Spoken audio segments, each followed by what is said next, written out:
Hello friends. Now let us take up the concept number 5, 8.5, Basic Concepts of Java. First recall the title of this chapter, Implementing Whoop in Java. Actually, in this course, in the first chapter itself, I explained the implementation of Whoop. But that was not the formal approach. In this chapter, from this chapter onwards, we are learning implementation process of Whoop using Java. In this, each and every concept you have to understand and own it, thereafter implement that. Then only you can master Whoop. If you master Whoop, no doubt it contributes to your professionalism. The ultimate thing. So that's why even some concepts are being repeated also for the sake of integrity. I am explaining again and again. Okay, as you know, Java is a true object oriented programming language. So, object is the building block. In the object oriented analysis, whenever a problem is given, we have to identify the objects in it. What are the objects? Already explained to you how results are generated, either in real life or object oriented programming. One object should interact with the other object or other objects to get the result.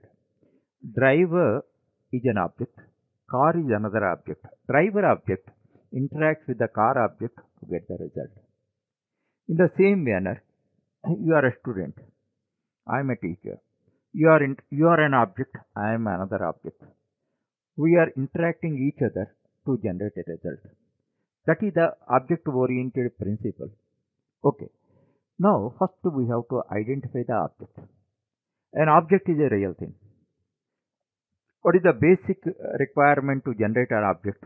Whenever a real thing is there, first the corresponding blueprint is required. Here one thing, in analysis, first to identify object. Thereafter we have to think of blueprint. For example, in real life, you want to construct a house for your residence.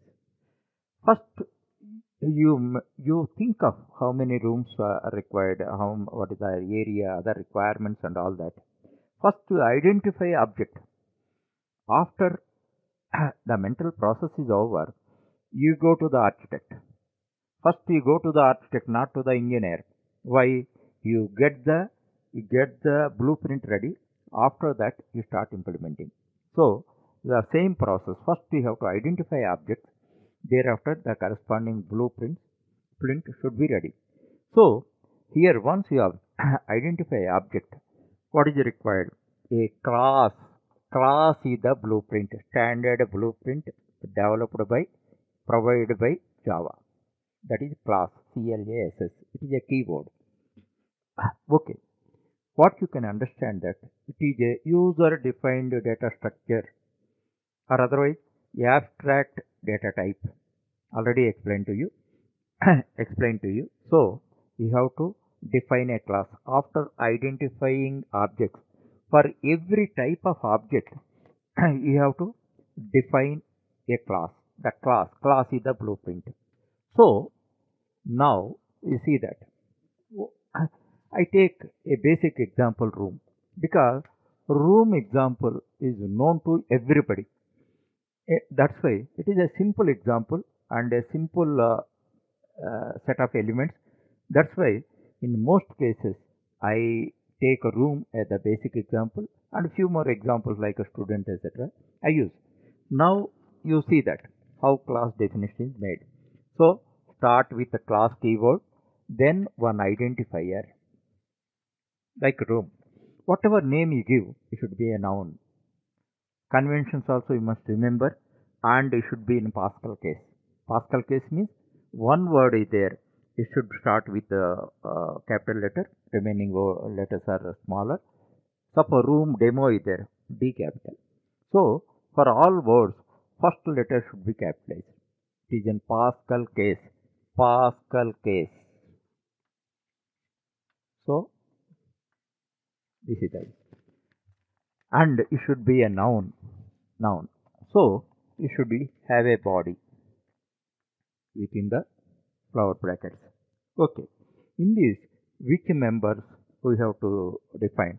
There are number of types of members, but one by one, I introduce in a phased manner. If I dump everything here, you are confused.